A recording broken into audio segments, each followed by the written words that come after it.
I imagine that you welcome this overturning of Roe v. Wade? Yes, I do, and I find it absolutely amazing. It's happened in my lifetime. But I welcome this because it's actually back to democracy. It's putting this issue that was decided by 9 Supreme Court judges back to the people where it should have been decided before. One of the reasons why this issue is so hotly contested in the United States is that it wasn't decided by the people through the democratic process of the legislatures. And now it will be. And it will go to the states where those states will be able to reflect the will and the views of the people who live there.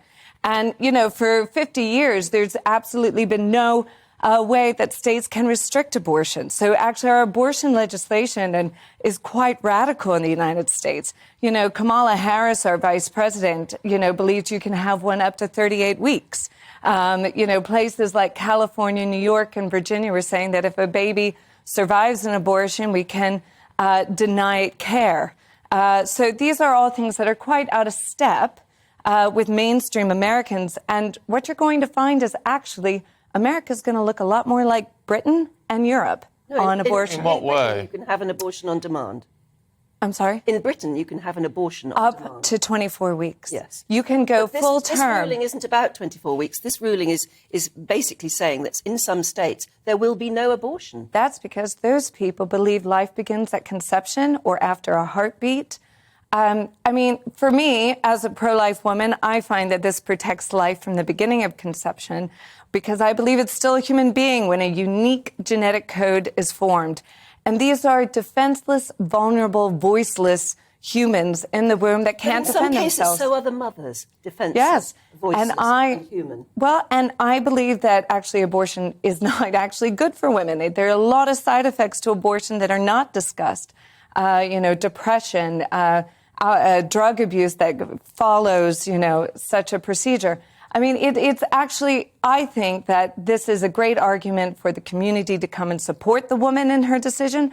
And everyone should have a chance. She doesn't have a decision, though, does she? You say support the woman in her decision, but in many cases she won't have the decision. She'll have to go ahead with the pregnancy, whether she likes it or not. Or she can go to another state, because guess what? If she's got the money to go to another state, if she's got the freedom to travel, if she's a 13, 14, 15, 16-year-old girl who's suddenly found herself pregnant by accident or maybe even by rape, she's not going to be free to be able to travel, to move, to take the time off. Well, of the 63 million abortions of the last 50 years, about 0.5% are incest or rape. This has been used over the last 50 years as a form of contraception. Oh, which please. A lot of Are you people, honestly suggesting some women see it as a form of contraception? Absolutely. Are you honestly saying to me that some women take this decision to have an abortion sort of glibly? I think it runs the spectrum, but there are people who do it multiple times for that very reason. They absolutely have confessed it. You look at the pro-choice supporters out there, they are proud of it.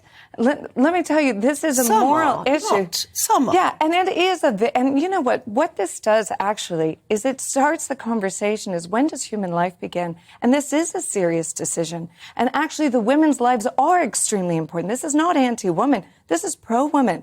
This is talking about how can we help women have protections. And also, most Americans, 13% of women actually, don't agree with third-term abortions, right? So actually, 2 out of 3 Americans actually want restrictions on abortion after 20 weeks. So you're just going to see, actually, Americans' laws reflect that of Europe.